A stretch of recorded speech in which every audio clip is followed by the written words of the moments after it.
مشاهدينا، تحية طيبة لكم واهلا بكم معنا في هذا العدد الجديد من برنامج في جلسة علنية. في لحظة مفصلية من تاريخ العمل الإفريقي المشترك، احتضنت العاصمة الإثيوبية أديس أبابا أشغال الدورة العادية 39 لمؤتمر رؤساء دول وحكومة الاتحاد الإفريقي في سياق دولي تتصاعد فيه مطالب إصلاح النظام الدولي، وتتنامى فيه دعوات الإفريقية لتصحيح اختلالات تاريخية عمرها عقود. مشاركة الجزائر في هذه القمة جاءت برؤية واضحة ومتكاملة عبرت فيها كلمات رئيس الجمهورية السيد عبد المجيد تبون التي ألقاها نيابة عنه الوزير الأول سيفي غريب خلال مختلف جلسات وأشغال القمة والاجتماعات ذات الصلة، حيث أكدت الجزائر تمسكها بثلاثة مسارات مرتبطة، أبرزها إصلاح المنظومة القارية من الداخل من خلال دعم الإصلاح المؤسسي للاتحاد الإفريقي وتصحيح موقع إفريقيا داخل المنظومة الأممية، حيث جددت الجزائر تمسكها بالموقف الإفريقي الموحد للمطالبة بتمثيل عادل ودائم للقارة داخل مجلس الأمن.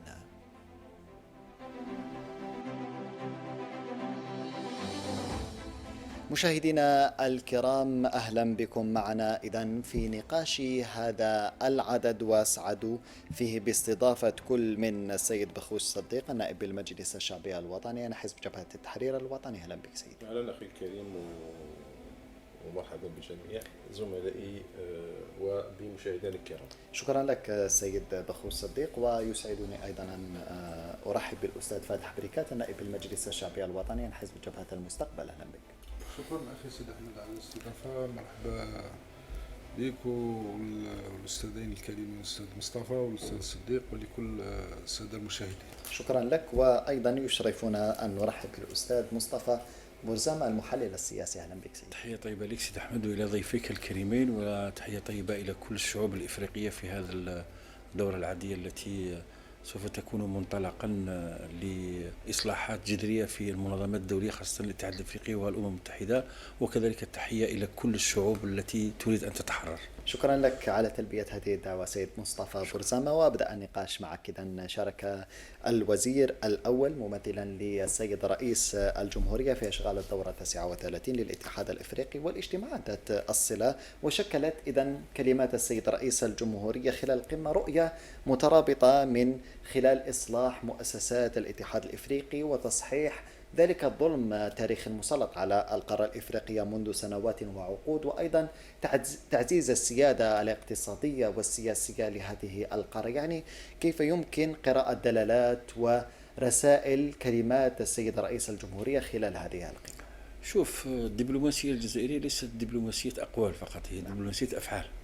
أظن أنه اعتلاءنا لمقعد غير دائم في مجلس الأمن كان ثريا وكان دفاعا عن الشعوب الإفريقية والشعوب التي تريد أن تتحرر. ومن بين النقاط التي أخذها على عاتقها الدبلوماسية الجزائرية وعلى رأسها رئيس الجمهورية الذي كان يوصي دائما بإصلاحات على مستوى الأمم المتحدة وعلى مجلس الأمن، الذي يعني كيف لتقريبا 54 دولة في إفريقيا لا يوجد تمثيل لها دائم على مستوى مجلس الأمن. ونرى من جهة أخرى كل القارات ممثلة ب يعني دول دائمة العضوية وعندها حق الفيتو. أظن أن الجزائر ليست فقط تدافع منذ اليوم، هي أخذت على عاتقها منذ زمن طويل جدا التمثيل الإفريقي وكذلك التواجد الإفريقي على مستوى المؤسسات الدولية، ليس فقط مجلس الأمن الأمم المتحدة، نتكلم على المؤسسات الدولية مثل البنوك الدولية، البنوك العالمية، نتكلم كذلك على محكمة العدل الدولية إلى غير ذلك. أظن أنه اليوم مسار جديد ومسار تريد الجزائر منه أن تجمع أو على الأقل تقارب في الرؤى ما بين الدول الإفريقية في الدورة العادية 39 بأديس أبابا. تكلمت كذلك الجزائر على أنه يجب الآن أن نذهب إلى خطوات فعلية وخطوات على أرض الواقع من خلال الضغط على هذه الدول العظمى من أجل أن يكون هناك تمثيل على مستوى المجلس الأمن اللي هما مقعدين دائمين لدولتين من القارة الإفريقية. واليوم لو تلاحظ الجزائر تريد أن تنقل الدبلوماسية الإفريقية إن صح القول نقلة نوعية في إصلاح المؤسسات الدولية، وعلى رأسها كذلك الاتحاد الإفريقي اليوم الذي يعني في بعض الأحيان تكون هناك بعض الفواعل التي تريد أن تضع دائما العراقيل أمام مصلحة إفريقيا. ونتكلم كذلك اليوم لو تلاحظ حتى الجزائر من خلال البنى التحتية التي ربما أنجزتها وسوف تنجزها على مستوى الجزائر، وخاصة عندما نتكلم على الجانب الصحراء ومنها ندخل إلى أفريقيا، تريد أن تفكر في كيفية تشبيك العلاقات الدبلوماسية من خلال تشبيك كذلك البنى التحتية من خط سكة حديدية وطريق عابر للصحراء. نتكلم على الخط الألياف البصرية الذي سوف يعبر كذلك إفريقيا. نتكلم كذلك على حل الأزمات، ودائما ما يعني يكون للجزائر عندها مقاربة في حل الأزمات. نتكلم على الساحل، نتكلم على ليبيا، نتكلم على السودان، نتكلم على الصومال وما حدث لها، نتكلم كذلك على منطقة البحيرات، نتكلم كذلك على الكونغو الديمقراطية، نتكلم على غرب إفريقيا. كل هذا كانت الجزائر سباقة، عندها استباقية في الحلول هي حلول سلمية، حلول سياسية. وتلاحظ أنه شوف لو نعطي مثال فقط لكي يفهم الجمهور الكريم، ليبيا في 2011 عندما حدثت هذه الأزمة كانت الجزائر سباقة أنه لا يجب أن تتدخل الفواعل الخارجية، لأنه هذه الفواعل الخارجية هي تؤزم في الأزمات. والجزائر كانت واضحة حتى فيما يخص الدول العربية. لو نخرج عن السياق، الدول العربية كانت هناك العراق وسوريا واليمن، كانت الجزائر تقول أنه لا يجب أن تتدخل الفواعل الخارجية لأنها سوف تؤزم الوضع.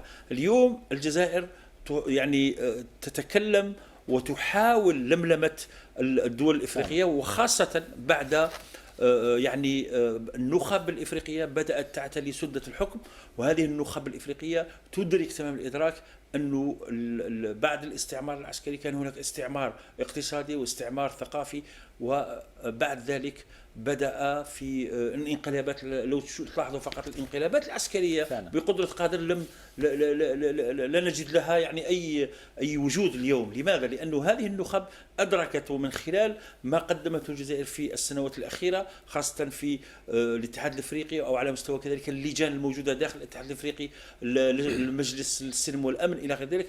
كانت الجزائر تحاضر أنه الآن حان وقت أنه مستقبل إفريقيا لا يمكن أن يصنعه إلا الأفارقة، وكذلك السياسة أو الدبلوماسية الإفريقية يجب عندما تذهب لإبرام الصفقات لا تذهب يعني منفردا، بل تذهب في الكتلة الإفريقية، لأنه مصيرنا واحد ومستقبلنا واحد.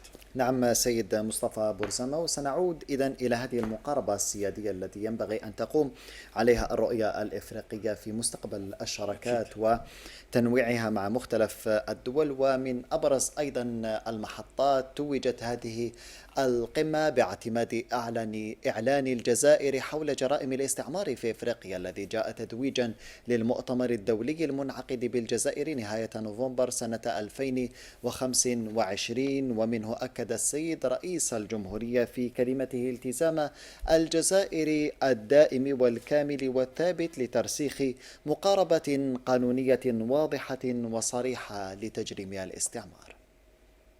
تعرب الجزائر عن ارتياحها لاعتماد مقترحها القاضي بتخصيص يوم إفريقي رسمي لإحياء ذكرى شهداء إفريقيا. وإن تثمن الجزائر هذا الجهد العلمي والقانوني المتميز، فإنها تؤكد دعمها الكامل والثابت لكل المبادرات الرامية إلى ترسيخ مقاربة قانونية واضحة وصريحة تدرج الاستعمار ضمن أخطر الجرائم الدولية. كما تدعو الجزائر إلى تكريس اعتراف دولي صريح لا لبس فيه من قبل المنظمات الأممية والقوى الاستعمارية بالطبيعة الإجرامية للممارسات الاستعمارية. إذن سيد فاتح بريكات، من بين ربما أهم المحطات التي تميزت بها هذه المشاركة المهمة وهذه القمة 39 هي اعتماد إعلان الجزائر حول جرائم الاستعمار في إفريقيا وتكريس يوم 30 من نوفمبر يوما إفريقيا للذاكرة. يعني سيد فاتح بريكات، لو نقف عند هذه الرمزية والدلالة الكبيرة الذي يكتسيها مثل هكذا حدث وهذا الاعتماد للإعلان الجزائري. طبعا أخي السيد أحمد، في البداية يعني كلمة السيد الرئيس التي ألقاها نيابة عنه السيد الوزير الأول في القمة 39 أو الدورة العادية 39 للاتحاد الإفريقي، كانت في مستهلها الحديث عن اعتبار جرائم الاستعمار جرائم ضد الإنسانية، وبالتالي لا يمكن الحديث عن تقدم في مستوى وبناء علاقات مشتركة ما بين الشمال والجنوب وبين الدول التي كانت يعني مستعمرة والدول المستعمرة الإفريقية آنذاك، دون الرجوع إلى اعتراف صريح من هذه الدول بما مارسته في الدول الإفريقية. السيد الرئيس أكد على دراسة داعية اعتبار الاستعمار يعني في إفريقيا جريمة كاملة ومتكاملة الأركان ضد الإنسانية، وشدد على ضرورة إنصاف الشعوب الإفريقية من التي عانت من هذا الاستعمار والعبودية، وأثرها يعني ما زالت إلى اليوم حتى بعد خروج الاستعمار أو الدول الاستعمارية من إفريقيا. بقيت تستغل يعني هذه الدول وتستغل ثروات هذه الدول في إطار شراكة تاع إذعان يعني في حقيقة الأمر، يعني من جانب واحد يعني بدون مقابل، وحتى أثرت على جانب التنمية، يعني حتى تركت هذه الدول أو تعمدت عدم تنمية هذه الدول الإفريقية. يعني أنا في الصيف الماضي أنا نقول لك حقيقة أخي سيد أحمد، مشينا لأحد الدول الإفريقية البنى التحتية غائبة تماما، يعني بما فيها الصرف الصحي وبعض يعني الأشياء اللي يفترض أنها يعني تجاوزتها يعني هذه الدول. ما زالت الدول الإفريقية تعاني من هذه من غياب البنى التحتية الأساسية، وهو شيء متعمد من الدول التي كانت تستغل ثروات هذه الدول. السيد الرئيس يعني في خلال الكلمة تاعو أكد أنه يعني لا يمكن المضي إلى بناء علاقات اقتصادية مع هذه الدول دون الرجوع إلى الماضي ودون الرجوع إلى اعتراف صريح من هذه الدول الاستعمارية، ودعا الدول الأفريقية إلى توحيد صفوف وبناء علاقات اقتصادية ما بين ككتلة إفريقية تعمل يعني على بناء البنية التحتية بخبرة إفريقية وبأيدي إفريقية. نظن حتى موضوع يعني النقطتين الأساسيتين التي تضمنتها هذه القمة هي مشكلة المياه ومشكلة الصرف الصحي، يعني كان هذا هو الموضوع الأهم في هذه القمة. ويعني السيد الرئيس طالما يعني دائما يعني شدد على التوافق الافريقي والاتحاد الافريقي واصلاح المؤسسات الافريقيه ومطالبه تمثيل افريقيا في هيئه الامم المتحده وفي مجلس الامن، يعني كلها يعني مرافعات لصالح المقاربه الجزائريه الصحيحه لبناء افريقيا. نعم سيد فتح بريكات، واذا اعتماد اعلان الجزائر خلال هذه الدوره اضفى يعني بعدا تاريخيا على هذه المشاركه المهمه يربط بين الاصلاح الدولي والسياده وايضا الذاكره، وهو ملف جد هام سيد بخوش الصديق. اذا الى اي مدى يمكن اعتبار هذا الحدث وهذا الاعتراف بالجهود الجزائرية في ترسيخ مبدأ تجريم الاستعمار والدفاع أيضا عن القضايا القارية للشعوب الإفريقية سيد بخوش الصديق مكسبا كبيرا قد يؤسس لمرحلة مستقبلية من ربما السيادة الإفريقية خاصة على الثروات الإفريقية المستقلة؟ بطبيعة الحال موضوع تجريم الاستعمار هذا موضوع يعني متجذر في العمق الجزائري، بحكم أنه الحقبة الاستعمارية اللي كانت على مستوى الجزائر والتضحيات اللي قدموها شهدائنا ومجاهدينا والمخلفات الاستعمارية اللي كانت في المجتمع الجزائري، وبفضل أبناء هذا الشعب الجزائري من خلال المجلس الشعبي الوطني نعم. كانت هناك مبادرات برلمانية في إعداد قانون يجرم الاستعمار، وهو الآن على مستوى مجلس الأمة للمصادقة عليه في الأيام المقبلة. لما نتكلم على تجريم الاستعمار وخروج هذا المقترح من الدائرة الضيقة، يعني من حيز الجزائر إلى العمق الإفريقي من خلال الدورة 39 أين قامت الجزائر بإعلان إعلام الجزائر يتضمن هذا الموضوع بالذات. وهنا أعود إلى تكملة ما قاله زميلي، بحيث قال بأنه لابد من الاهتمام ورد الاعتبار للقارة الإفريقية وتمثيلها في مجلس الأمن. وبالتالي لو نشوفوا التوترات الجيوسياسية الحادثة في الجوار في السودان وفي جنوب السودان وفي الشريط نتاع الساحل وفي بعض الدول الأخرى، نلاحظ لو كانت عندنا تمثيل في مجلس الأمن لما كانت هذه التوترات بهذه الحدة. وبالتالي نرى بأن الجزائر تسعى جاهدة في كل مرة أنها تكون متواجدة في العمق الإفريقي وتكون مدافعة على القضايا الإفريقية. لو نلاحظ كذلك بأن الجزائر حاضرة في كل المناسبات الإفريقية وتدافع عن القضايا الإفريقية. وأظن أن هذا الهدف الأسمى لن يتحقق إلا بما يسمى بالتكامل السياسي والتكامل الاقتصادي. نلاحظوا كمثال بأنه نحن في قارة إفريقيا نعتبر ضحايا للممارسات الصناعية والتكنولوجية التي تحدث في أوروبا وفي أمريكا وغيرها، لا سيما في مجال المناخ. ونلاحظ بأن المنظمات العالمية للمناخ لم تقدم الكثير ولم تدعم الدول الإفريقية من جانب تحسين المناخ. وبالتالي غياب تمثيل القارة الإفريقية في مختلف المنظمات الدولية لا سيما مجلس الأمن يقلل من حظوظ القارة الإفريقية وأخذها لحقها من هذه المنظمات.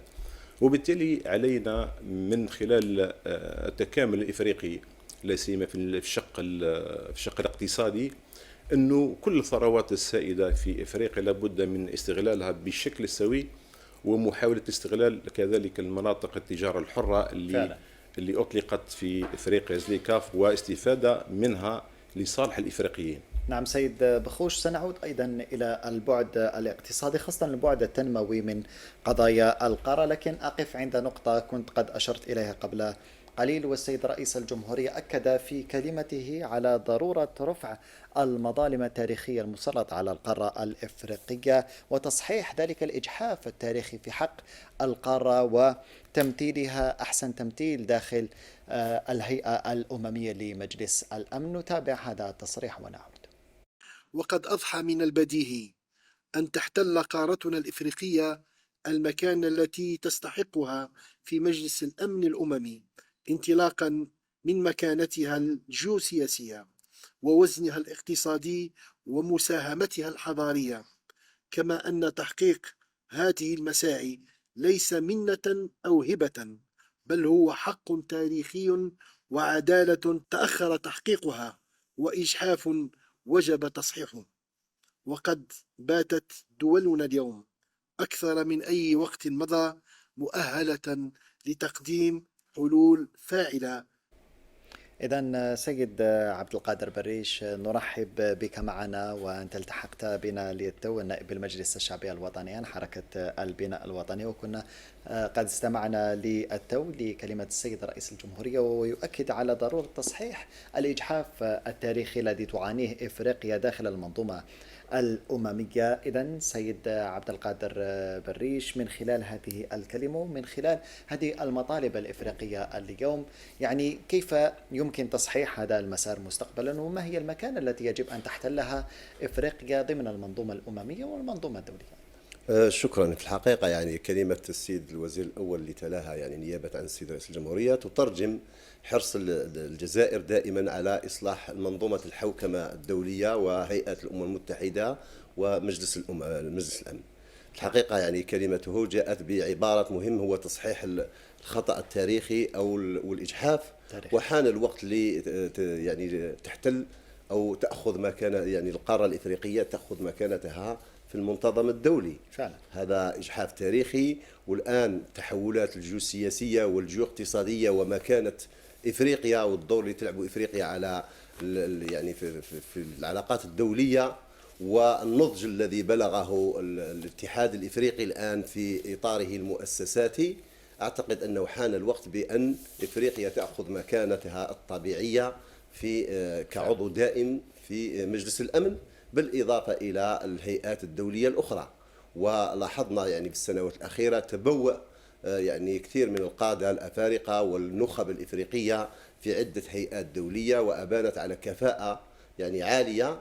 إذن هذا شيء طبيعي، ومن يعني أن تصحح الخطأ التاريخي ب يعني إزالة ذلك التهميش اللي كان على القارة الإفريقية، ويعني على مبدأ الآن على مبدأ الندية، على مبدأ الشراكة المتوازنة، على كل هذه المتغيرات الآن يجب أخذها بعين الاعتبار فعلا. لما يتعلق الأمر بدور ومكانة إفريقيا في الساحة الدولية. نعم سيد عبد القادر بريش، ومنه ربما تابعنا قبل قليل وكنا قد ناقشنا يعني اعتماد إعلان الجزائر حول تجريم الجرائم الاستعمارية في إفريقيا، وهو السيد رئيس الجمهورية أيضا ينادي بتصحيح هذا الإجحاف التاريخي المسلط ضد القارة الإفريقية يعني منذ سنوات وعقود، وهذا الإجحاف لا يليق بمكانة القارة يعني سواء بما تزخر به من إمكانات اقتصادية وحتى على مستوى السيادة السياسية. سيد مصطفى بورزامة، إذا كيف يمكن تصحيح أو الدفع بهذا الموقف الإفريقي الموحد لنيل أو افتكاك هذه المطالب الشرعية التي ينبغي أن تكون القارة الإفريقية تتمتع بها منذ سنوات؟ شوف، يجب أن تكون لدينا نقطة انطلاق. طيب. كذلك الشعوب الإفريقية والحكومات الإفريقية يجب أن تنطلق من نقطة واحدة، أنه هذا الاستعمار عطل التنمية في إفريقيا. كما ذكر الأستاذ بخوش، البنى التحتية عند ما يعني أعطانا مثال على بعض الدول الإفريقية، يعني بنى تحتية لا توجد تماما. نعم. اليوم كما قال كذلك العنوان تاع الدورة العادية 39 للاتحاد الإفريقي، المياه وقنوات الصرف الصحي. يعني والله العظيم في بعض الأحيان هذه الأمور تجاوزتها بعض البلدان بخطوات كبيرة وبأشواط كبيرة جدا. أظن أن اليوم فلسفة الجزائر، وخاصة بعد صدور قانون تجريم الاستعمار على مستوى المجلس الشعبي الوطني وكانت المصادقة عليه في مجلس الأمة إلى غير ذلك، اليوم حان الدور أن الأفارقة يجب أن يفهموا الدرس على أن هذا الاستعمار بعدما كان يقتل ويرتكب الجرائم ويضع التجارب النووية والتجارب لأدوية محظورة دوليا إلى غير ذلك، بعد ذلك انتقل من استعمار عسكري إلى استعمار اقتصادي وثقافي. أي أنه هذا الاستعمار لم حتى وإن طرد من بلدان الإفريقية عسكريا يعني ما زال يريد الاستعمار بشكل آخر فعلا. وبالتالي اليوم الدول الإفريقية، وهذا ما تقوله الجزائر خاصة على لسان رئيس الجمهورية، أنه يجب أن يكون هناك اتفاق حول تجريم هذا الاستعمار وحول التعويض. نقول التعويض ليس أموال فقط، لأن البنى التحتية في بعض الدول الإفريقية لا توجد تماما. هذا الاستعمار يجب أن يدرك ثمن الإدراك أنه أولا يجب أن يعترف بالجرائم ويعترف بالاستدمار الذي دمره للدول الإفريقية، ثم بعد ذلك هناك بنى تحتية يجب أن يقوم بها هذه الدول الاستعمارية، تقوم بها ليس يعني مجاملة منه، بل بالعكس، لأنه في يوم من الأيام أكيد الضرر، وهذا موجود على مستوى المحاكم الدولية اليوم. نظن أن الدول الإفريقية يجب أن تدرك أن تأخذ معركة قانونية على مستوى المحاكم الدولية من أجل أنه يجرم هذا الاستعمار. والدليل على ذلك أنه شوف يعني البرلمان الفرنسي كان دار تمجيد الاستعمار، وتلاحظ أنه يعني ما زال يتعنت هذا الاستعمار، يتعنت بشكل كبير جدا.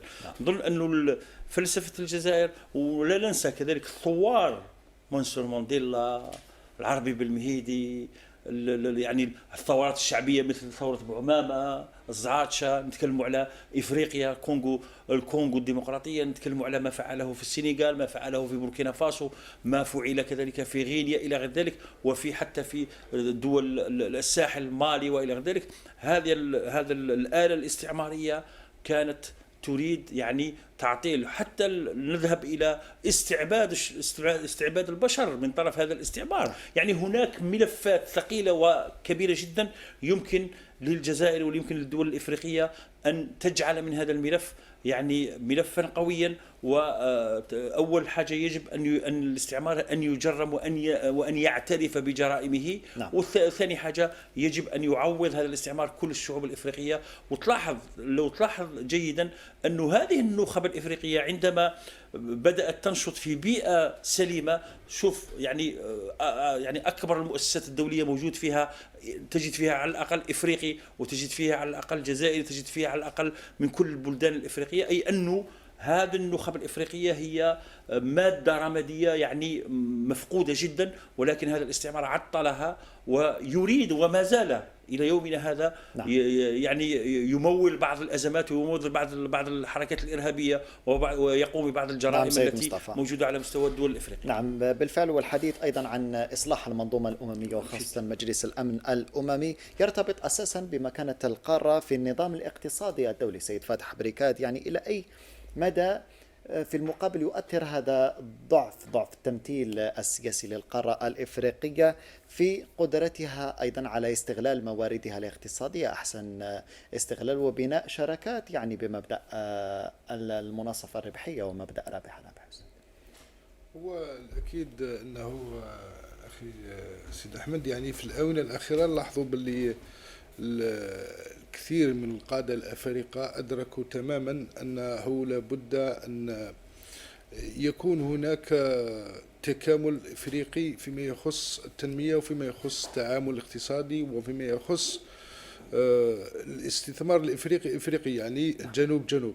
وفي المقابل نجد الكثير من الدول الغربية أو الدول الأوروبية وحتى الدول يعني الكبرى تعيش أزمات، ولو ليست ظاهرية ولكنها تعيش أزمات. يعني كثير من الدول الأوروبية اليوم عاجزت عن إعداد ميزانيتها السنوية بسبب المديونية الخارجية اللي يعني موجودة. يعني إحدى الدول الأوروبية تجاوزت هذه السنة تقريبا 3000 مليار دولار يعني حجم الديون الخارجية نتاعها. وبالتالي الدول الأفريقية الأوروبية والدول الشمال محتاجة إلى إفريقيا، ولكن ليس بالطريقة التقليدية وبالطريقة القديمة يعني بالاستعمار أو الاستعمار التقليدي أو الاستعمار المباشر الاقتصادي للثروات، وفق المقاربة التي تحبها يعني وتنظمها إفريقيا في حد ذاتها. يعني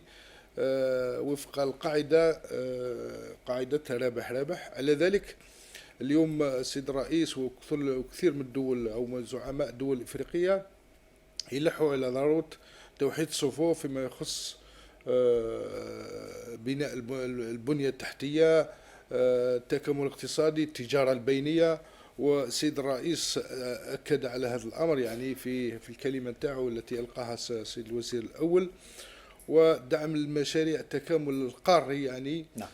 خصوصا في البنية التحتية واستعمال الخبرة الإفريقية يعني اليوم نظن المقاربة الجزائرية نعم.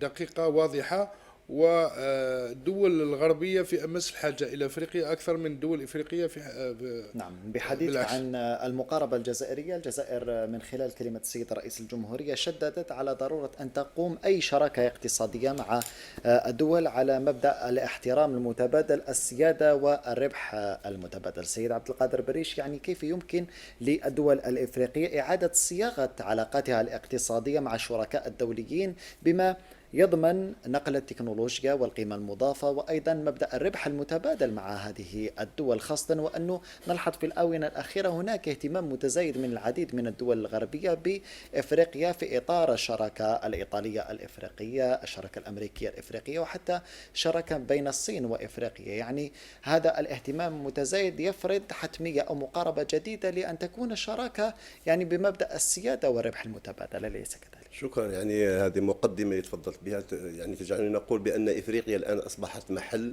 تنافس دولي فعلا.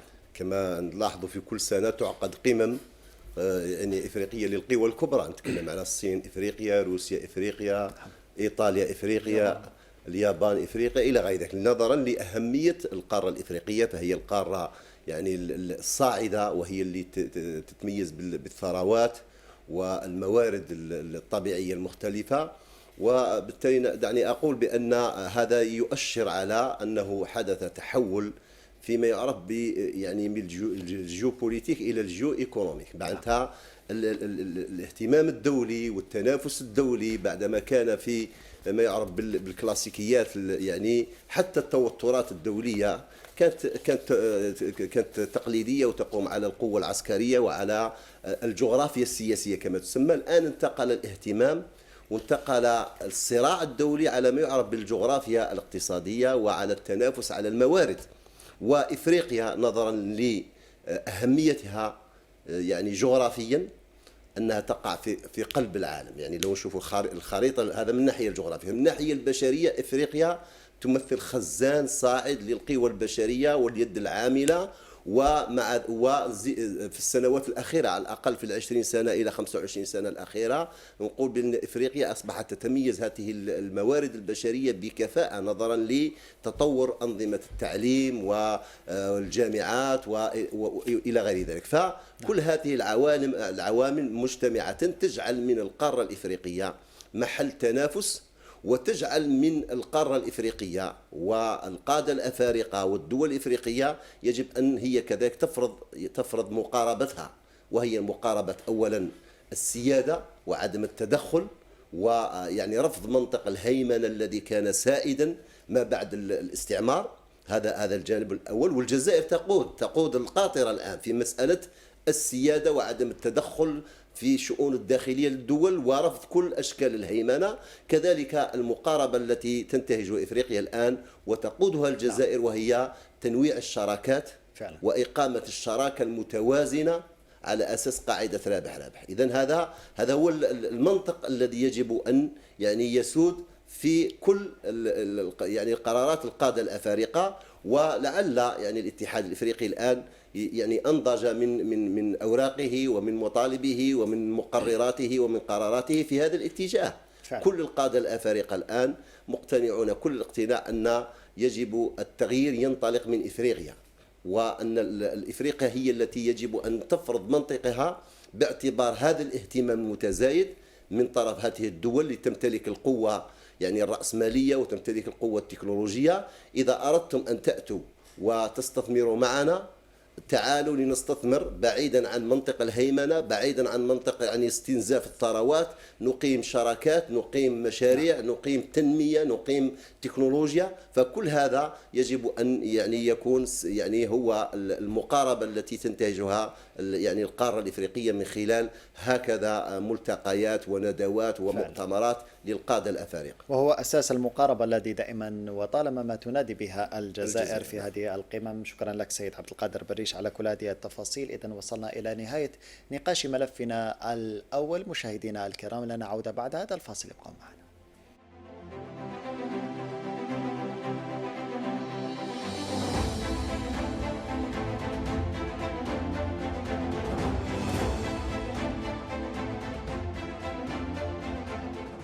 في محطة مفصلية أخرى تعكس إرادة سياسية مشتركة للانتقال بالعلاقات الجزائرية الموريتانية إلى مستوى الشراكات الاستراتيجية المتكاملة، انعقدت الدورة الأولى للجنة البرلمانية الكبرى الجزائرية الموريتانية بالعاصمة الجزائر، في دورة جاءت تتويجا للحركية المتصاعدة التي تشهدها العلاقات بين الجزائر وموريتانيا، والمرتكزة أساسا على مقاربة قوامها التكامل الاقتصادي، تعزيز الأمن والاستقرار، وترسيخ التعاون جنوب جنوب في الفضاء الإفريقي. مخرجات الدورة اتخذت إذن بعدا عمليا من خلال 5 ورشات موضوعاتية ناقشت آفاق الاستثمار، الطاقة، الصناعة، الصيدلانية، وآليات المرافقة التشريعية، بما يعكس تحول الدبلوماسية البرلمانية إلى أداة مكملة للسياسة الخارجية وداعمة للدبلوماسية الرسمية. إذن لنقاش أهمية هذه الدورة ومخرجاتها أبدأ معك النقاش سيد بخوش الصديق، والوقوف إذن عند هذه الرمزية وأهمية هذا الحدث الهام الذي احتضنه المجلس الشعبي الوطني، وانعقاد أول لجنة برلمانية كبرى تجمع بين الجزائر وموريتانيا. لو نقف عند الأبعاد يعني الرمزية لهذا الحدث الهام سيد بخوش الصديق. وبطبيعة الحال هو بعد هام جدا، لأن الدبلوماسية البرلمانية هي مكملة للدبلوماسية والسياسة الرسمية للدولة الجزائرية، بحيث أن هذه اللجنة الكبرى المشتركة بين الجزائر وموريتانيا جاءت بناء على الاتفاقية المبرمة السنة الماضية خلال زيارة رئيس المجلس الشعبي الوطني إلى موريتانيا، أين اتفق على عقد اللجنة الكبرى المشتركة بالجزائر اللي انعقدت يومين الفارطين. وكانت هذه اللجنة من خلال عرض العديد من المحاور، وما 5 محاور كبرى، وهذه المحاور انبعثت من خلالها مجموعة من التوصيات على أساس أنه يكون التكامل الاقتصادي والأمني في المنطقة بين الجزائر وموريتانيا. ومن خلال تدخلات السادة الأعضاء من الجانبين الموريتاني والجزائري لاحظنا بأن هناك انسجام كبير بين الطرفين، ورغبة وإرادة قوية في تجسيد مجموعة من المشاريع، لا سيما على مستوى العمل البرلماني أو على المستوى القطاعي، مثل مجال الطاقة والطاقات المتجددة فعلا. كذلك في المجال الصحي والمجال الصناعة الصيدلانية. وبالتالي نلاحظ بأن هذا التعاون يوحي بأن هناك امتداد تاريخي بين الدولتين وآفاق واعدة بإذن الله من خلال مجموعة التوصيات التي وصلنا إليها، والتي ستكون محل متابعة واهتمام مستمرين في الأيام القادمة إن شاء الله. وكان بحضور الأخ الزميل بالريش عبد القادر، كان حاضرا معنا في هذه اللجنة، وكانت ثرية وكانت يعني ناجمة من خلال إرادة سياسية واقعية، اللي من خلالها يمكن القول بأنه هناك طرفين لديهم أهداف معينة. نحن نريد أن نذهب إلى غرب إفريقيا جنوب الساحل للاستثمار وترويج للمنتجات المحلية الجزائرية. كما نعلم أنه الجنوب الغربي يوجد تقريبا 450 مليون نسمة، لابد من الاستفادة من هذا الحجم الكبير من التعداد السكاني. وكذلك موريتانيا تود أن تدخل عن طريق الخط السككي اللي يربط بين الجزائر وتندوف، من خلاله يمكن تسويق منتجاتها كذلك، لا سيما الصيدية والمنجمية، لا سيما مادة الحديد، نحو بلدان البحر الأبيض المتوسط. وبالتالي هناك تبادل منفعي بين الدولتين، ونحن نود أن نجسد هذه الأهداف ميدانيا، ونحاول أن نرتقي بالعلاقات الثنائية إلى أسمى مستوياتها ومراتبها. سيد بخوش الصديق، في هذا السياق نقف إذن عند تصريح السيد رئيس المجلس الشعبي الوطني إبراهيم بوغالي ونظيره رئيس الجمعية الوطنية الموريتانية سيد محمد بمب مكت خلال أشغال هذه الدورة الأولى للجنة البرلمانية الكبرى المشتركة الجزائرية الموريتانية، ونعود للنقاش.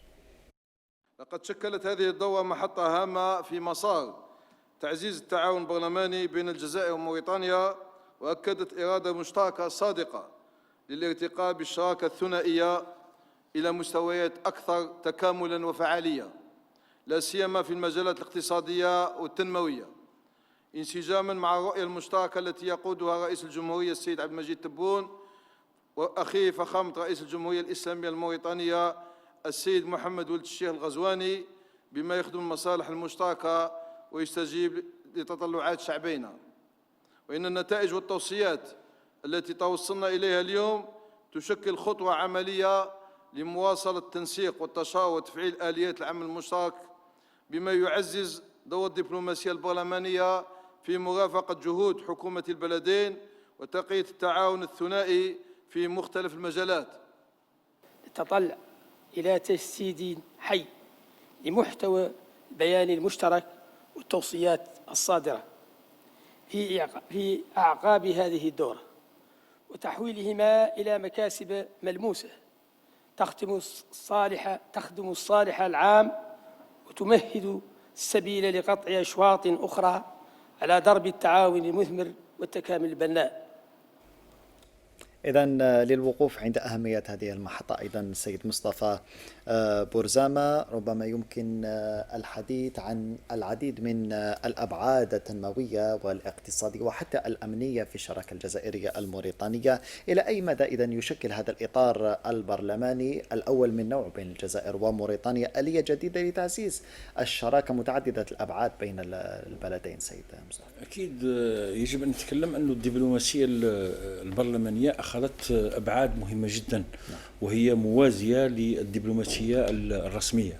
أظن أنه اليوم مثل هكذا لجنة رفيعة مستوى تناقش بعض المواضيع وبعض كذلك الاتفاقيات التي سوف تبرم، وكذلك نتكلم أنه اليوم الجزائر بدأت فعلا في في استراتيجية جديدة، وهو المشاريع الاستراتيجية على مستوى الجنوب الجزائري. ولا يتوقف المشروع الاستراتيجي هنا، بل يمتد إلى دول إفريقيا من خلال هذا الخط السكة الحديدية، ليس بشار تندوف فقط، بل من وهران حتى بشار، ثم بعد ذلك تندوف، ولما لا سوف يدخل الأراضي الموريتانية مثل ما كانت هناك لتدشين طريق الزويرات على مستوى الطريق البري إلى غير ذلك. وأظن أنه اليوم الجزائر يجب أن تفكر بهذه الطريقة، لأنه خلق الثروة ومساعدة الدول الإفريقية لا يقتصر فقط في الكلام في المحافل الدولية، بل هي مساعدة اقتصادية، استثمارات على مستوى الدول الإفريقية. وكان ذكر الأستاذ كتلة بشرية 450 مليون في غرب إفريقيا، يجب أن نستغلها. المؤسسات الجزائرية اليوم نحن ننتهج نهجا اقتصاديا جديد، اللي هي المؤسسات الصغيرة والمتوسطة، وكذلك نذهب إلى التصنيع، نذهب إلى مثلا غار جبيلات اليوم بدأ في استغلاله إلى غير ذلك، ودخول حيز الاستغلال. لا يمكن لنا أن نضع بعض الأمور الأخرى اللي هي استغلال هذه المنطقة كاملة. عندنا موريتانيا، عندنا مالي، عندنا نيجر، وعندنا كذلك الدول التي خلف هذه الدول. وأظن أن الشركات الجزائرية اليوم أخذت تجربة كبيرة جدا. لو تلاحظ أنه طريق السكة الحديدية في شركة جزائرية مع الشريك الصيني أخذت تجربة، وهذه التجربة يجب أن نستغلها في الدول الإفريقية التي هي محتاجة إلى بنى تحتية حقيقية. نتكلم كذلك على الطرق المعبدة، وإحنا عندنا شركات الحمد لله. نتكلم كذلك على مساعدة الدول في استغلال المخدرات. اليوم موريتانيا فيها اكتشافات غازية، يمكن لسوناتراك أن تستغل أو أن تشارك في مساعدة موريتانيا لاستغلال هذا الجانب. نلاحظوا اليوم زيارة الرئيس النيجيري، وكان هناك اكتشافات بترولية يمكن كذلك لشركة سوناتراك والشركات كذلك الأخرى. أظن أنه مثل هكذا لجان ومثل هكذا اجتماعات محطات يمكن لها أن تفتح المجال فعلا أمام شراكات جديدة. وكان ذكر الأستاذ بريش شيء مهم جدا، تعدد الشراكات هو الذي يفتح لك المجال فعلا. ولا لا تكون في الزاوية منحصرا لوحدك، بل بالعكس تعدد هذه الشراكات. وكذلك نتكلم باللغة الفرنسية لو ترانسفير دو لا تكنولوجي، نقل التكنولوجيا من هذه الدول إلى الدول الإفريقية سوف يمر عبر، وهذا ما قالته المديرة العامة لصندوق النقد الدولي، أنها محتاجة لشمال افريقيا وخاصه الجزائر من اجل الربط ما بين اوروبا وما بين افريقيا، والجزائر تلعب دور كبير جدا في هذا المجال. نعم سيد مصطفى برزمة، وهذا أهم جدا. والأستاذ عبد القادر بريش كان قد شارك أيضا على مدار يومين وهو عضو بهذه اللجنة الكبرى المشتركة. يعني السيد عبد القادر بريش، لو تضعنا في صورة أهم النتائج والتوصيات التي دائما ما شدد السيد إبراهيم بوغالي في كلمته ومختلف مداخلاته خلال الأشغال على ضرورة أن تكون هذه النتائج عملية وملموسة وأن تنعكس على واقع الميدان. سيد عبد القادر. شكرا. في الحقيقة دعني نوضح فكرة لماذا هذه اللجنة البرلمانية الكبرى بهذا الاسم. نعم. يعني عادة يعني الدبلوماسية البرلمانية هي تكون ما بين على مستوى أعلى مستوى للمجالس أو الهيئات البرلمانية وعلى مستوى لجان الصداقة. ولكن نظرا لأهمية العلاقة يعني بين الجزائر، دولة الجزائر ودولة موريتانيا، اللي هي علاقة وطيدة وهي علاقة تترجم الإرادة السياسية للرئيس عبد المجيد تبون ونظيره يعني الشيخ الغزواني، فهذه الإرادة السياسية على مستوى يعني رؤساء يعني الدولتين ترجمت وانعكست إيجابا وحفزت رئيس المجلسين، المجلس الشعبي الوطني السيد إبراهيم بوغالي ورئيس مجلس النواب الموريتاني، للارتقاء بمستوى الدبلوماسية البرلمانية، ليس على مستوى لجنة الصداقة وتبادل الزيارات والخبرات، إلى لجنة كبرى تبحث في القضايا التي تهم الشراكة المستدامة ما بين البلدين. وكنا يعني على مدار يومين في دراسة جملة من المواضيع على الورشات الخمسة اللي أشرت لها. وباعتبارنا نحن كنواب ليس لدينا يعني الآلية التنفيذية، هذا عامل دائم وعامل إن صح التعبير ضاغط على الحكومات باش يترجموا الاتفاقيات المبرمة ما بين البلدين ووضعها حيز التنفيذ من خلال اللجنة المشتركة الكبرى ما بين الجزائر وموريتانيا، وأعتقد أنها ستلتئم في دورة قادمة في شهر أبريل حتى نوضع حيز التنفيذ هذه الاتفاقيات وهذه البروتوكولات. وعلى مستوانا من خلال هذه الالتئام هذه اللجنة في دورتها الأولى، اللجنة البرلمانية الكبرى ما بين الجزائر وموريتانيا، خرجنا بجملة من التوصيات التي تعكس يعني المشاريع والشراكة والتكامل الاقتصادي ما بين البلدين. ولعل أهم توصية هي أنها تزامنت، هذه انعقاد هذه اللجنة تزامنت مع حدث هام وهو تدشين الجزائر لخط سكة حديدية بشار تندوف غار جبيلات، اللي يصبح عندنا حوالي خط يعني الآن لما من وهران إلى تندوف حوالي 1650 كيلومتر. فهذا المشروع هو مشروع جزائري صحيح وهو حدث تاريخي، ولكن نريد أن نتقاسم هذا إنجازات استراتيجية ومشاريع استراتيجية مع جيراننا في موريتانيا. فكانت من أهم التوصيات هو ضرورة التفكير في إطلاق دراسة إنجاز خط سكة حديدية ينطلق من تندوف إلى زويرات. نعم. على غرار يعني الخط الطريق البري باش تندوف زويرات اللي راهو يعني في خطوات متقدمة من إنجاز، وهذه نقطة مهمة. كذلك نظرا للخبرة الجزائرية في مجال استغلال الطاقة والطاقات المتجددة، ونظرا لأن دولة موريتانيا الآن فيها اكتشاف للغاز وكذا، ممكن فيه تعاون في هذا المجال من خلال شركة سوناتراك، من خلال الخبرة الجزائرية في مجال نقل وتسويق الغاز إلى غير ذلك. كذلك من بين التوصيات هي لاحظنا من خلال تشخيص العلاقات والتبادل التجاري، لاحظنا باللي ضعف التبادل التجاري، وطرحنا أسئلة لماذا فيه ضعف التبادل التجاري ما بين الدولتين، لأن الآن راهو في حدود 370 ولا يرقى، ممكن حتى أقل من 500 مليون دولار. إذا التحدي الرئيسي هو كيف في السنتين القادمتين حتى 2027 ممكن نرفع هذا، نضاعف هذا الرقم، وما هي الأسباب؟ من بينها الأسباب واللي كانت محل توصية هو ضرورة تدعيم النقل واللوجستيك، سواء النقل البحري أو النقل الجوي. النقل البري ما زال فيه عوائق لأن الطريق غير مكتمل. كذلك ما تتميز به موريتانيا من إمكانات وثروة سمكية، كذلك لابد يكون فيه تبادل وفيه إقامة مشاريع تعنى بالتحويل، لأن الإخوة الموريتانيين قال احنا فيه شراكات عديدة مع كثير من الدول، ولكن نريد من الجزائر أن تقيم مصانع، ومن القطاع الخاص ومن الشركة الجزائرية تأتي إلى موريتانيا باش تقيم مصانع تحويل الثروة السمكية حتى تخلق القيمة المضافية وحتى تستفاد كل الأطراف تستفاد. إذن كذلك في مجال الزراعي الآن موريتانيا وما يعني تتميز به من ثروة حيوانية، وعندهم فائض وعندهم تصدير للثروة الحيوانية. من بين التوصيات التي خرجنا بها كذلك هي أن ضرورة أن تكون تسهيل عملية الرقابة البيطرية وكذا، وتسهيل عملية استيراد يعني الثروة الحيوانية من موريتانيا إلى الجزائر. فكل هذه التوصيات بالإضافة إلى يعني كان أهم توصية في اعتقادي هو في العمل كبرلمانيين ضروري تكون هناك تنسيق القوانين، قوانين في المجال الاستثمار، قوانين في المجال الضريبي. وأهم توصية كانت هي إنشاء لجنة برلمانية مشتركة داخل هذه اللجنة فرعية تفكر في كيف تدرس مسألة توحيد القانون الجمركي الجزائري مع نظيره الموريتاني، وإيجاد الآليات اللي تبسط يعني المعاملات في مجال القانون الجمركي والرسوم الجمركية، حتى نسهل أكثر وندفع أكثر التبادل التجاري، علما أن الجزائر الآن راهي في خطوة متقدمة في مسألة هذه الشراكة وهذا التبادل. يعني نتكلم على فتح البنك الآن، فعندنا فرعين للبنك الجزائري موجود بموريتانيا، بنك الاتحاد موجود في نواكشوط وموجود وكالة كذلك في نواديبو. عندنا المعرض التجاري الدائم للمنتجات الجزائرية خاصة الإلكتروميناجي وغيرها موجود في نواكشوط. فوانا في 2023 يعني كان لي الشرف يعني شاركت في افتتاح، يعني كنت حاضر في افتتاح البنك الاتحاد في نواكشوط والمعرض الدائم اللي عنده شركة القطاع الخاص.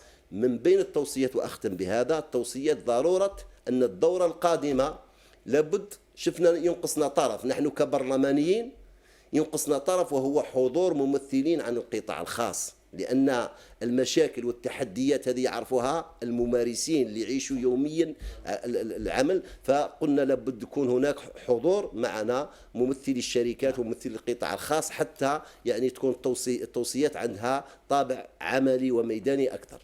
نعم سيد عبد القادر بريش، ولعلي أقف عند جملة من التوصيات التي طرحتها مع الأستاذ فاتح بريكات، ولعل أبرزها كما أشار الأستاذ عبد القادر بريش إلى إنشاء لجنة فرعية لمتابعة موائمة وتنفيذ التشريعات لموائمة القوانين الجمركية والاستثمارية لتسهيل هذه التبادلات التجارية بين البلدين والرقي بها إلى مستوى الطموح، لأنه حسب الأرقام المتداولة أنه هذا المستوى من التبادلات لا يرقى إلى مستوى العلاقات الجيدة التي تحدو قائدي البلدين على أعلى مستوى. سيد فاتح بريكات، خليني قبل ذلك الأستاذ سيد أحمد نرجع شوية للوراء.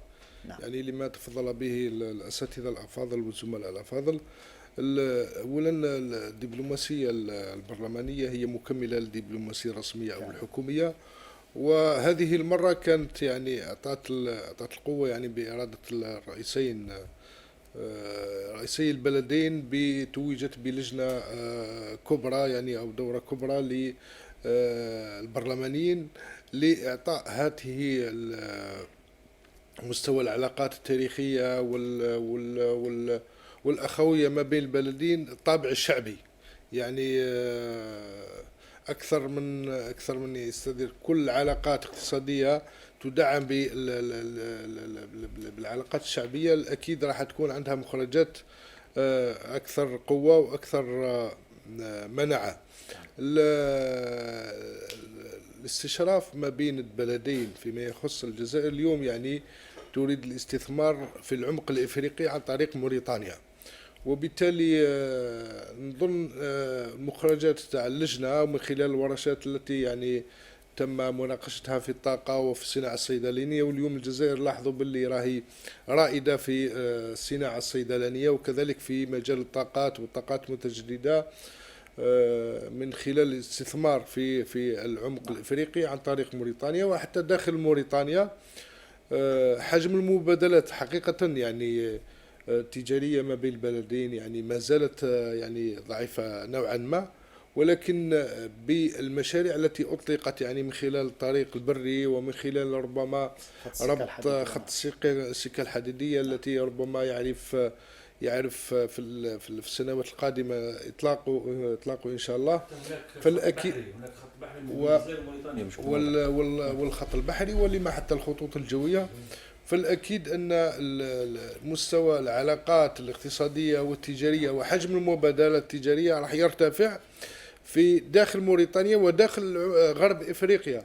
وبالتالي أهم نقطة يعني كانت يعني كنت تابعتها يعني من خلال هذه الدورة لهذه اللجنة الكبرى هي إنشاء لجنة متابعة للتوصيات التي خرجت بها هذه الورشات، وبالتالي الأمر راح يأخذ منحى آخر في تدعيم التشريعات أو تأقلم التشريعات ما بين البلدين، ومتابعة الطواقم الحكومية كذلك للبلدين عن طريق البرلمان أو البرلمان لكلا البلدين. فالأكيد وإحنا نعرفوا باللي البرلمان عنده من سلطاته الرقابة على عمل الحكومة فيما يخص هذه الملفات، وبالتالي راح يكون توافق وتقدم في مستوى العلاقات الاقتصادية والتجارية والتشريعية والبرلمانية والرسمية بصفة عامة. والأكيد راح في خلال السنوات القادمة إن شاء الله راح تعرف هذه العلاقات راح تعرف انتعاش أكثر، خصوصا يعني أنا نتكلم مثلا على الجزائر اليوم دخلت في إنجاز في إنتاج الحديد يعني من خلال غارج بلاد، ونحن نعرف كذلك أن دولة موريتانيا يعني لها من إنتاج هذه المادة. فالأكيد راح تكون العمل المشترك في بناء اقتصاد قوي من خلال هذه الشراكة مع هذا البلد شقيق. نعم سيد فتح بركات. وأستاذ بخوس صديق، لا شك أن هذه الدورة الكبرى للجنة البرلمانية الكبرى بين الجزائر وموريتانيا ستكون متبوعة بدورات أخرى واجتماعات ولقاءات بين النظراء بين الجزائريين والموريتانيين. إذن كيف تخططون لمتابعة تنفيذ هذه التوصيات على أرض الواقع، وأيضا كيف تتابعون لموائمة هذه التشريعات التي قمنا بالتحدث عنها قبل قليل؟ أستاذ شوف، تكملة أخي سيد أحمد، تكملة لمجموعة التوصيات اللي قمنا زميلي بشرحها، هناك توصيات أخرى مهمة جدا والتي تعيق حجم المبادلات بين البلدين. نعطيك مثال، أنه الجزائر الآن راهي رائدة في مجال الصناعة الصيدلانية، ولكن للأسف أنه هذه المنتوجات الصيدلانية لا تسوق في موريتانيا. بسبب ماذا؟ بسبب أنه السلطات الصحية في موريتانيا لم تسجل هذه الأدوية اللي عند الخواص في الجزائر، لم يتم تسجيلها على مستوى المؤسسات الصحية في موريتانيا. فكانت من بين التوصيات في هذه اللجنة أنه الإسراع وتفعيل تسجيل هذه المنتجات الصيدلانية الجزائرية على مستوى موريتانيا حتى يتم الولوج إلى السوق الموريتانية والسوق المجاورة بهذه المنتجات، وبالتالي هنا راح تعطي قيمة أكثر وترفع من حجم المبادلات بين طرفين. كذلك من بين التوصيات اللي خرجنا بها هو فتح خط جوي بين تندوف وزويرات، لأنه في المجال التجاري، وبالتالي هنا راح يرفع نوعا ما من حجم المبادلات وحجم التنقل الأفراد. وإحنا كما قلنا أنه أهم شيء بين البلدين هو إنشاء منطقة حرة تجارية بين البلدين، لأنه لما تنشأ المنطقة الحرة النموذجية ماذا سيترتب عنها؟ يترتب عنها أنه ترفع كل القيود لا سيما الجمركية والجبائية، وبالتالي هنا يتم نقل البضائع والسلع دون حقوق جمركية، دون ضرائب، وكذلك دون رسوم، وتكون سلاسة في تنقل الأشخاص بين البلدين، وبالتالي ندعم أنه حجم المبادلات يكون في منحى تصاعدي. تبقى الآن نحن كلجنة في هذه اللجنة الكبرى كيف سنتابع مستقبلا هذه العمليات وهذه التوصيات. طيب، نحن اتفقنا بالأمس أنه راح تكون في المستقبل القريب راح تكون محاضرات أو لقاءات عن بعد عن طريق لا فيزيو كونفيرونس باش نثريو هذه التوصيات ويتم كذلك نقلها إلى الجهاز التنفيذي، وبعدها بعدها سنتابع مدى تنفيذ هذه التوصيات ميدانيا من خلال اللجان الفرعية التي ستنظم بهذا الشأن. وخليني نقول ونروح لك أبعد من ذلك، أنه بمجرد هذه التوصيات اللي صدرت من قبل اللجنة الكبرى اليوم صبيحا لاحظوا بأنه وزير الطاقة الموريتاني راح يكون في زيارة للجزائر في هذا المجال. وعقد الاجتماع مع السيد الوزير. يعني هناك يعني سلاسة وهناك متابعة بين الدبلوماسية الرسمية والدبلوماسية البرلمانية، راهم يمشوا في منحى واحد، وبالتالي يمكن القول بأنه التنفيذ هذه التوصيات بدأت فعلا في الميدان. وما علينا نحن كبرلمانيين وكلجنة أنه نسهر على متابعة وتبادل المعلومات مع الجانب الموريتاني في تنفيذ هذه التوصيات مستقبلا عن طريق التحاضر عن بعد، وكذلك عن طريق التنقل إلى موريتانيا لمراقبة عن قرب هذه التوصيات. وهذا هام جدا سيد بخوش صديق. ربما قبل أن نختم هذا العدد لك كلمة ختامية سيد عبد القادر بالريش حتى نتم. وأنا كلمتي هي فيما يخص يعني الدور تاع الدبلوماسية البرلمانية اللي برز في العهدة التاسعة هذه، ونحن على مشاري فيها يعني.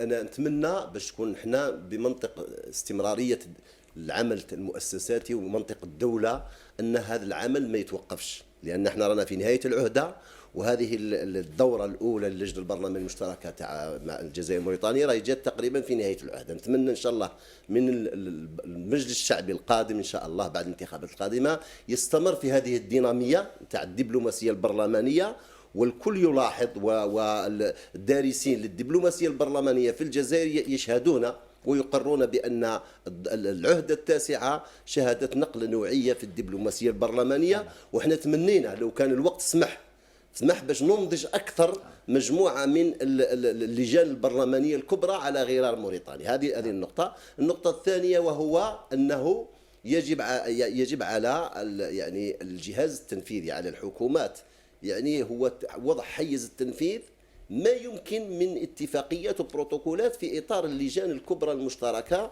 ما بين الجزائر وموريتانيا وكثير مع كثير من الدول، لأن كثير من العلاقات وكثير من الاتفاقيات اللي تبرم تبقى حبيسة الأدراج. لابد أن نوضع حيز التنفيذ خاصة في هذا المجال الحيوي الجزائري مع موريتانيا، مع اليوم مع زيارة الرئيس النيجيري إلى الجزائر. هذه الدول هي تمثل يعني مجال حيوي في بعده الأمن القومي الجزائري، فتعزيز الشراكة، تعزيز في بعدها الأمني، في بعدها الاقتصادي، في بعدها السياسي، هو اللي يخلي يعني يبني ما يسمى قوة التعاضد.